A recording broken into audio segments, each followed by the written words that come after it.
Hello friends, জয় মোহনবাগান। আগামীকাল সেমিফাইনালের প্রথম লিগের ম্যাচে মোহনবাগান নামছে জামশেদপুর এফসির বিরুদ্ধে।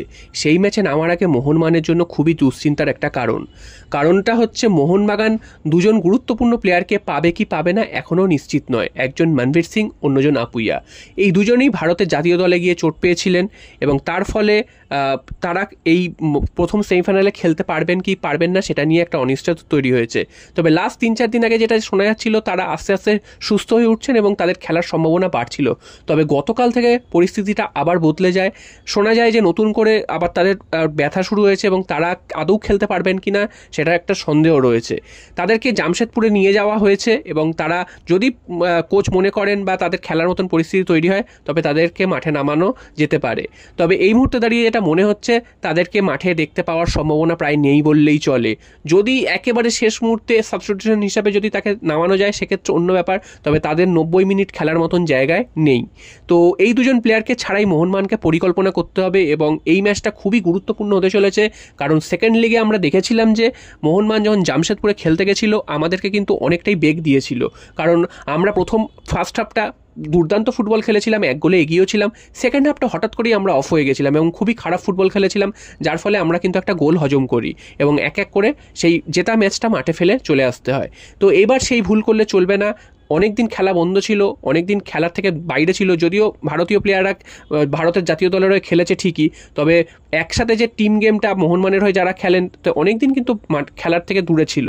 তো তাদেরকে হঠাৎ করে নেমে আবার খেলতে হবে, তো সেখানে কিন্তু একটা ছন্দ ধরে রাখার ব্যাপার রয়েছে। তো আশা করছি আমরা সেই ছন্দটা ধরে রাখবো এবং জামশেদপুরকে আমরা হেলায় হারাবো। এবং খালিদ জামিল, তার মগজাস্ত্রটাও একটা ফ্যাক্টর, কারণ খালিদ জামিল আন্ডাররেটেড কোচ হয়ে তিনি কিন্তু একের পর এক মাত করে দিয়ে চলে যাচ্ছেন বড় বড় কোচেদের, এবং তিনি কিন্তু জামশেদপুরকে কোন জায়গা থেকে কোন জায়গায় নিয়ে গেছেন সেটা তো তোমরা দেখতেই পাচ্ছ। আইএসএল এর শুরুতে জামশেদপুরের অবস্থা খুবই খারাপ ছিল, সেখান থেকে হঠাৎ করেই তারা পরপর যেতে এবং তারা কিন্তু একটা সময় চ্যাম্পিয়নশিপের দৌড় করা ছিল, সেখান থেকে তারা ছিটকে যায় এবং অলরেডি তারা সেমিফাইনালে প্রবেশ করে গেছে। তো খুবই দুর্দান্ত একটা দল জামশেদপুর এফসি। তাদের যে নামি দামি প্লেয়ার আছে তা কিন্তু নয়, তবে তাদের যেসব প্লেয়াররা রয়েছে তারা কিন্তু খুব ভালো ফুটবল খেলছেন এবছর। তো প্রণয় হালদার বাঙালি প্লেয়ার, তিনি যথেষ্ট নজর কেড়েছেন। আগের ম্যাচটাতেও তিনি খুব ভালো খেলেছেন, তো এই ম্যাচেও তিনি কিন্তু মোহনবাগানের একটা কাটা হয়ে উঠতে পারেন, এটা কিন্তু বলাই যায়। তো সব মিলিয়ে মোহনবাগানকে কিন্তু খুবই ছক করে খেলতে হবে এবং খুবই পরিকল্পনা মাফিক খেলতে হবে। হাতে কিন্তু আরেকটা ম্যাচ থাকবে, এমন না যে অল আউট গিয়ে হঠাৎ করে গোল ঠোল খেয়ে গেলাম তারপর হোম ম্যাচে এসে আমাদের আর কিছু করার থাকলো না, তেমনটা কিন্তু নয়। খুব ধরে বুঝে খেলতে হবে। হ্যাঁ, অবশ্যই ড্র বা হার বাঁচানোর জন্য যে মোহনবাগান খেলবে তা তো নয়, মোহনবাগান জেতার জন্যই খেলবে। অবশ্যই আমরা জেতার জন্যই যাব এবং আমরা আশা করবো যে কালকের ম্যাচ থেকে অন্তত 1 গোল বা 2 গোলে যাতে জিতে আমরা হোম ম্যাচে নামতে পারি, তাহলে কিন্তু আমাদের অনেকটা অ্যাডভান্টেজ থাকবে। গত বছর দেখেছিলাম যে উড়িষ্যার মাঠে গিয়ে উড়িষ্যার বিরুদ্ধে আমরা কিন্তু প্রথম ম্যাচটা হেরে গিয়েছিলাম, তারপর কিন্তু আবার সল্টলেকের মাঠে আমরা জিতে ফাইনালে যাই। তো এবার কিন্তু সেই রকম কোনো পরিস্থিতি তৈরি দেওয়া চলবে না, কারণ প্রথম ম্যাচটা যদি হেরে যাই সেক্ষেত্রে একটা টেনশন থাকে সেকেন্ড ম্যাচটা হোম ম্যাচ কী হবে। তো সেই সব দিকে না ভেবে মোহনবাগানকে জিততে হবে, এটাই কিন্তু আমরা ভাববো। এবং মোহনবাগান আগামীকাল কেমন দল নামাতে পারে সেটাও একটা তোমাদের আভাস দিয়ে দিই।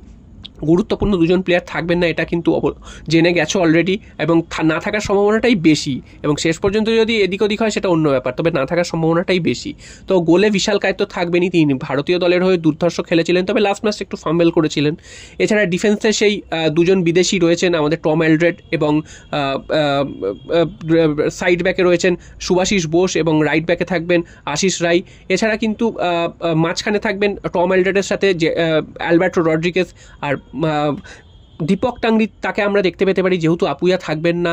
এছাড়া মাঝ মাঠে কিন্তু গ্রেগ স্টুয়ার্টকে আমরা দেখতে পেতে পারি প্রথম থেকে, কারণ গ্রেগ স্টুয়ার্ট লাস্ট ম্যাচে কিন্তু দুর্দান্ত গোল করেছিলেন। আর ডান দিকে মনবীর সিংয়ের জায়গায় সম্ভবত সাহাল আব্দুল সামাদকে আমরা দেখতে পারি। তিনি চোটে এতদিন পড়েছিলেন, তবে অনেক দিন পর তিনি চোট থেকে ফিরেছেন।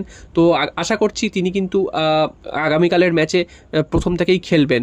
এবং বাঁদিকে সেই লিস্টান কোলাসো, যার নাম না বললেই চলে না, অবশ্যই থাকবেন। এবং ফরওয়ার্ডে দিমি পেট্রাটস খেলবেন। দিমি পেট্রাটস যদি খেলেন সেক্ষেত্রে তো গ্রেগ স্টুয়ার্ট খেলতে পারবে না, তো যে কোনো একজনকে খেলতে হবে। তো দিমি পেট্রাটসের হয়তো প্রথমে বসে থাকার সম্ভাবনাটাই বেশি এবং তিনি হয়তো পরে নামতে পারেন। ওপর দিকে কিন্তু কামিংসের সাথে সেই জেমি ম্যাকলারেন, এই কজনই থাকবেন। তো এই 4 জনের অবশ্য 4 জন তো হবে, তো 4 জনের জায়গায় 5 জন হয়ে যাচ্ছে, তো 5 জন সম্ভব নয়। তাহলে গ্রেগ স্টুয়ার্টকে আমরা হয়তো দেখতে পেতে পারি, সেক্ষেত্রে কামিংস এবং পেট্রাটস তারা হয়তো বসতে পারেন এবং ম্যাকলারেন তিনি হয়তো ফার্স্ট 11-এ থাকবেন। তো এইরকম এরকমই কিন্তু প্রথমে 11 সাজাতে পারে মলিনা। যদি ম্যাকলারেনকে প্রথম থেকে না খেলান সেক্ষেত্রে কামিংস খেলবেন, কামিংস না খেলে ম্যাকলারেন খেলবেন, এটাই হবে। তবে ম্যাকলারেনই খেলার সম্ভাবনা সব থেকে বেশি প্রথম থেকে। তো দেখা যাক শেষ পর্যন্ত মোহনবাগান আগামীকালের ম্যাচটা জিতে আবার সল্টলেক স্টেডিয়ামে একটা মানে তুল্যমূল্য ম্যাচ উপহার দিতে পারে কিনা। আগামীকালের ম্যাচটা কিন্তু খুবই জরুরি। সল্টলেকের ম্যাচটা যদি তুল্যমূল্য হতে হয় এবং যদি জিতে যেতে পারে আগামীকালের ম্যাচ, সেক্ষেত্রে কিন্তু সল্টলেকের ম্যাচটা কিন্তু অনেকটাই চাপমুক্ত হয়ে মোহনবাগান নামতে পারবে। তো দেখা যাক, আমরা চাইবো যে মোহনবাগান কিন্তু আগামীকালের ম্যাচটা জিতে ফিরে আসুক। আর আরেকটা খবর তোমাদের দিয়ে দিই, ডেভেলপমেন্টাল লিগের খবর। তো সেখানে কিন্তু মোহনবাগান আজকের ডেম্পোর কাছে 2-0 গোলে হেরে গেছে। অনেকদিন পরপর ম্যাচ জিতছিল মোহনবাগান, তবে হঠাৎ করে আজকের ছন্দপতন হয়েছে। আজকের ম্যাচটা একদম ভালো খেলেনি মোহনবাগান, যার ফলে কিন্তু ডেম্পোর কাছে 2-0 গোলের ব্যবধানে হেরে গেছে। এবং হেরে যাওয়ার ফলে যে মোহনবাগানের বিশাল ক্ষতি হয়েছে তা না, তারা কিন্তু এখনও গ্রুপ লিগে টপেই রয়েছে। তবে হারটা কিন্তু একেবারেই মেনে নেওয়া যায় না, কারণ মোহনবাগান এতদিন যে পারফরমেন্স দেখাচ্ছিল, হঠাৎ করে এই হারটা এটা কিন্তু একদমই মেনে নেওয়া যায় না। আশা করছি পরবর্তী ম্যাচগুলোতে মোহনবাগানের জুনিয়র দল ঘুরে দাঁড়াবে।